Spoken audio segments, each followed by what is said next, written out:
ഈ ജെനി എവിടെ പോയതാ? ഫോണിൽ വിളിച്ചിട്ട് കിട്ടുന്നുമില്ല. എനിക്കറിയാവുന്ന എല്ലാ ഫ്രണ്ട്സിനെയും ഞാൻ വിളിച്ചു നോക്കി, ആർക്കും ഒന്നും അറിയില്ലെന്നാ പറയുന്നത്. ഈ കാജൽ ആരാ? കണ്ടിട്ട് കുറച്ച് ഡീസന്റ് ആണെന്ന് തോന്നുന്നു. ഈ ജെനി എന്തെങ്കിലും പ്ലാൻ ചെയ്ത് എന്നെ ദേഷ്യം കയറ്റാൻ വേണ്ടി ചെയ്തതാണോ? എന്താ ചെയ്യണ്ടേ? നീ ഇങ്ങനെ കൂട്ടിക്കിടക്കുന്ന പുലിയെ പോലെ അങ്ങോട്ടും ഇങ്ങോട്ടും നടന്നിട്ട് ഒരു കാര്യമില്ല എന്റെ പൊന്നു മോനെ. എന്തെങ്കിലും പ്ലാൻ ചെയ്തേ പറ്റൂ. അറിയാം അമ്മാവാ, പക്ഷെ എന്ത് ചെയ്യണമെന്നൊരു പിടിയും എനിക്ക് കിട്ടുന്നില്ല. അതിന് ഞാനിവിടെ ഇല്ലേ? എന്നാ പറ. വൈൽഡായിട്ട് ചിന്തിക്കണം. വൈൽഡോ എന്ന് വെച്ചാ? ഒരു റേപ്പ് തന്നെ നടക്കണം. ചുമ്മാ ഇരുന്നോണം കേട്ടോ. ഒരമ്മാവൻ പറയേണ്ട ഐഡിയ ആണോ ഇത്? ഒരു പെങ്കൊച്ചിനെ നമ്മുടെ വീട്ടില്, അതും ഈ ഞാന്, നിങ്ങളെ എടാ, ഞാൻ പറഞ്ഞത് ബാലൻ കെ നായരനെ പോലെ റേപ്പ് ചെയ്യാനല്ല, KP ഉമ്മറിനെ പോലെ അങ്ങ് പേടിപ്പിച്ചാ മതി. ഓ ശരി, അങ്ങനെങ്കി അങ്ങനെ. 1 സെക്കൻഡ് പറയണം. വയാഗ്രി എന്തെങ്കിലും വേണോ? ചുമ്മാ തമാശ പറഞ്ഞതാടാ. കമാൺ.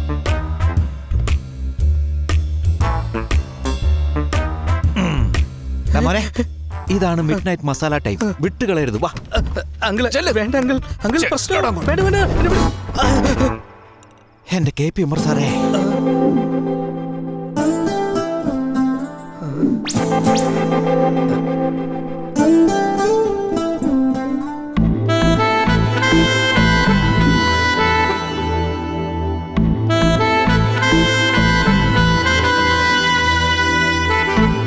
ഇവനകത്ത് എന്ത് ചെയ്യുക? ശബ്ദമില്ല, എഫക്റ്റും ഇല്ല. ചിലപ്പോ ഇവൻ സൈലന്റ് ഫൈറ്റർ ആയിരിക്കും. ഒച്ച വച്ച കൊന്നുകളെ ഞാൻ. എന്റെ ഗ്രഹപ്പഴയ്ക്ക് നിന്റെ ഫോട്ടോ ഞാനൊന്ന് യൂസ് ചെയ്തെന്ന് വെച്ച് അതെന്റെ അച്ഛനെ അമ്മയും കാണിച്ച് വീട് കൊള്ളടിക്കാൻ വന്നതാണോടി നീ? നിന്നെ ഞാൻ ചുമ്മാ വിടില്ലടി. നിന്നെ റേപ്പ് ചെയ്യാൻ പോവാ. അതിനാണോ നീ ഇത്രയും സീനൊക്കെ എന്റെ അടുത്ത് കാണിക്കുന്നേ? റേപ്പല്ലേ ചെയ്തു. എന്തായാലും 2-3 ദിവസത്തെ എൻഗേജ്മെന്റ് നടക്കും. ഒരാഴ്ചക്കുള്ളിൽ കല്യാണം. ആഫ്റ്റർ ഓൾ ഒരു 10 ദിവസമല്ലേ. അതുവരെ നിനക്ക് കാത്തിരിക്കാൻ പറ്റുന്നില്ലെങ്കിൽ എനിക്കൊന്നും ചെയ്യാൻ പറ്റത്തില്ല. നിന്റെ ഇഷ്ടമാണ് എന്റെ ഇഷ്ടം. എന്നാ വാ.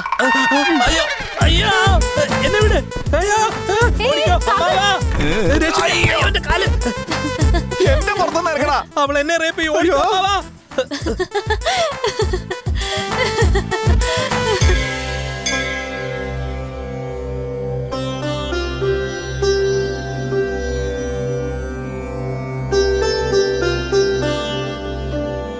സാഗറിന്റെയും കാജലിന്റെയും പേര് പൂജ ചെയ്യാം. ആയിക്കോട്ടെ. ഞാൻ ഇന്നലെ രാത്രി നിന്നോട് എന്താ പറഞ്ഞേ? നീ എന്താ ചെയ്തേ? അവള് കരഞ്ഞോണ്ട് ഓടി വരുന്നത് കേൾക്കാൻ ഞാൻ വാതിലെ ചെവി ചേർത്ത് വെച്ചിരിക്കുകയായിരുന്നു. പകരം നീ നിലവിളിച്ചോണ്ട് ഓടി വന്നു. പുരുഷ വർഗത്തിന് പോലും ഇത് അപമാനാടാ. മാറി മാറി മാറി മാറി ദൂരെ മാറി നിൽക്കേ. തന്നാലുണ്ടല്ലോ, അമ്മാവനാന്നൊന്നും ഞാൻ നോക്കില്ല. ഇനി ഇതുപോലത്തെ വൃത്തികെട്ട ഐഡിയ എനിക്ക് തന്നാലുണ്ടല്ലോ, കയ്യും കാലും അടിച്ചോടിച്ചാൽ ഈ അമ്പലത്തിന്റെ മുന്നിൽ ഭിക്ഷയ്ക്ക്. സാഗർ, ഇവിടെ എന്തൊരു മീറ്റിംഗ്? ഇപ്പോ അവിടെ പൂജ തുടങ്ങാറേ. വാ വാ. വരാ, നീ പോ. ഞാനിവിടെ സീരിയസ് ആയിട്ടൊരു കാര്യം സംസാരിച്ചോണ്ടിരിക്കും. നീ എന്തിനാ എന്നോട് ചാടി കയറുന്ന? വരുന്നില്ലല്ലോ, ഇവിടെ കിടന്ന് ചാക്. എനിക്കെന്താ? എടി, അവനെന്തേ? മോളെ എവിടെയാണെന്ന് നോക്കിട്ട് വന്നേ. ശരി ആന്റി. എടാ മോനെ, ഇങ്ങനെ നമുക്ക് ചെയ്താലോ? നിങ്ങളുടെ വൃത്തിയായിട്ട് ഐഡിയ എനിക്ക് കേൾക്കണ്ട. കുറച്ചു നേരം സമാധാനം തരാൻ പറ്റുമോ നിങ്ങൾക്ക്?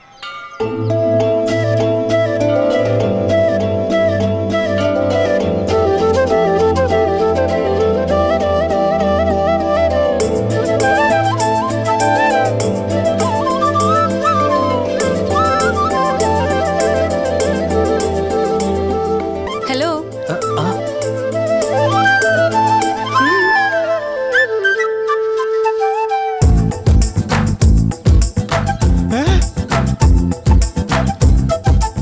ഇവനൊക്കെ ഇത്രയേ ഉള്ളൂ.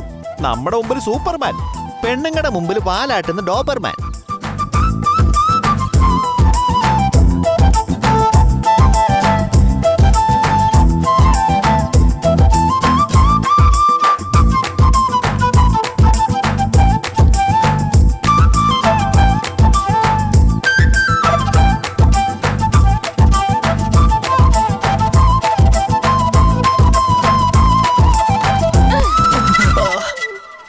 കൊരങ്ങ, നിനക്ക് എന്താ വേണ്ടേ? നീ ആള് കൊള്ളലോ. ഞാൻ വിളിച്ചപ്പോ നീ വന്നില്ല. അവളുടെ പുറകെ ഹച്ച് ഡോഗിനെ പോലെ മണപ്പിച്ചു വരുന്നോ? വീട്ടിലേക്ക് വാ, ശരിയാക്കി തരാം.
ഭംഗിയുണ്ട്.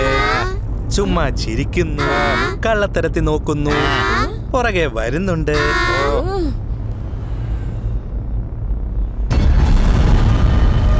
നിന്റെ അച്ഛന് ലൂസാ, നിന്റെ അമ്മയ്ക്ക് ലൂസാ. അമ്മയുടെ ആങ്ങളൊക്കെ ലൂസാ.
ഇല്ല, ഒരു ഫോൺ ചെയ്തിരുന്നെങ്കിൽ എന്ത് ജോലിയായിരുന്നെങ്കിലും ഞാൻ അറ്റൻഡ് ചെയ്യില്ലായിരുന്നു. നീയെ നേരിട്ട് ഇങ്ങോട്ട് വന്നത് ഏതോ ഒരു വലിയ കാര്യത്തിന് വേണ്ടിയാന്ന് തോന്നുന്നു. കാജോൾ. കാജോളാ? യെസ്. അങ്ങനെ പറഞ്ഞ ഒരു പെണ്ണിന് വേണ്ടിയാണോ? ഒരു പെണ്ണല്ല. She is my heart, my soul, my life. എന്റെ അച്ഛൻ നേരെ തോക്കിച്ചുകൊണ്ടോ?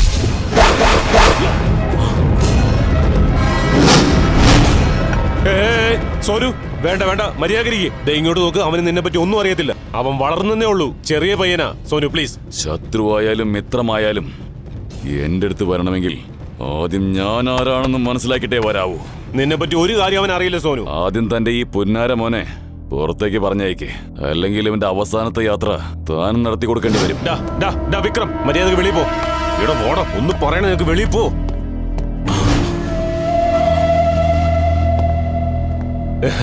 I am very sorry Sonu, very sorry. Please ഇരിക്കൂ.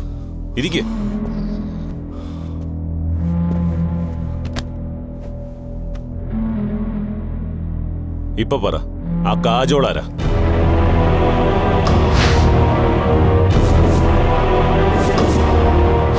ഇപ്പൊ അവൾ എവിടെയാണെന്ന് നിനക്കറിയാവോ? അറിയാം. ഇൻഡസ്ട്രിയലിസ്റ്റ് രാജശേഖരമൂർത്തിയുടെ വീട്ടിലുണ്ട്. രാജശേഖരന്റെ വീട്ടിലാണോ? തനിക്കത് അറിയാമോ? അറിയാം. നമ്മൾ രണ്ടുപേരും ചെയ്യുന്ന ഡ്രഗ്സ് ബിസിനസിനെ പറ്റി പോലീസിൽ ഇൻഫർമേഷൻ കൊടുത്ത് എന്നെ ജയിലിലകത്താകാൻ കാരണക്കാരൻ ഈ രാജശേഖരമൂർത്തിയാണ്. ഇനിയും അവനെ ജീവനോടെ വെച്ചോണ്ടിരിക്കുകയായിരുന്നു. കൊല്ലാമായിരുന്നില്ല അവനെ. അതത്ര എളുപ്പമുള്ള കാര്യമല്ല Sonu. Rajashekharamurthy is highly influence person. അവന് പോലീസുകാരെയും രാഷ്ട്രീയക്കാരെയും സപ്പോർട്ടും പ്രൊട്ടക്ഷനും ഉണ്ട്. അവന് ഞാൻ ടച്ച് ചെയ്താൽ അവരെല്ലാരും കൂടെ എന്നെ വേട്ടയാടും. ഇവിടെയുള്ള പോലീസുകാരെങ്ങനെയുള്ളവരാണ് നിനക്ക് നന്നായിട്ട് അറിയാലോ.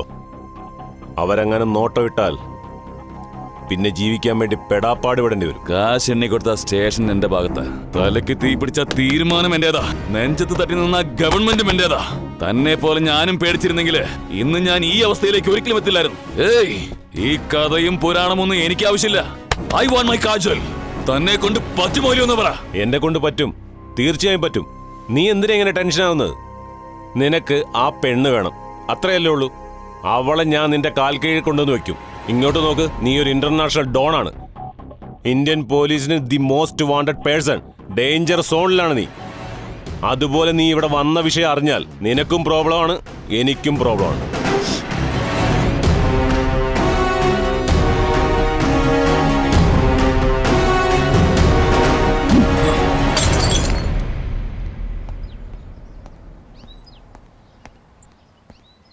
എടാ വിക്രം, വാടാ. അവനെ പോലൊരു ഭ്രാന്തൻ അച്ഛനെ നേരെ തോക്കിനോട് സംസാരിക്കുമ്പോ അവന്റെ മുന്നിൽ നിന്ന് അപേക്ഷിക്കാണോ വേണ്ടത്? കൊന്നെടുത്ത് പുറത്തറിയില്ല ചെയ്യേണ്ടത്. മിണ്ടാതിരിക്കടാ. അവനെ പറ്റി നിനക്കൊന്നും അറിയാൻ പാടില്ലട്ടാ. അവനൊരു സൈക്കോ ആണ്. അവന്റെ തല ചൂടായ തലയെല്ലാം വെട്ടിക്കളയല്ല. എന്ത്? അവനൊരു സൈക്കോ ആണെന്നോ? അവനെക്കാളും വലിയ സൈക്കോയാ ഞാൻ. അച്ഛനൊരു വാക്ക് പറഞ്ഞാൽ മതി, ഇപ്പൊ തന്നെ ഞാൻ അവനെ. കുഞ്ഞുമോനെ, control yourself. Cool cool. ഞാൻ പറയുന്ന ഒന്ന് കേക്ക്. നീ നോക്ക്, ചുമ്മാ ശബ്ദമുയർത്തി സംസാരിച്ചാ മതി. നിന്റെ ബോഡിയുടെ കൂടെ എന്റെ ബോഡിയും കൂടെ ചേർത്ത് ഒരേ കുഴി ഒഴിച്ച് അതിൽ കുഴിച്ചിടും. നടന്നു തന്നെ. നിനക്കിതൊന്നും പറഞ്ഞാൽ മനസ്സിലാകത്തില്ല. വണ്ടി കയറ്, വണ്ടി എടുക്ക്. അച്ഛാ, വന്ന് കേറ, വണ്ടി എടുക്ക്.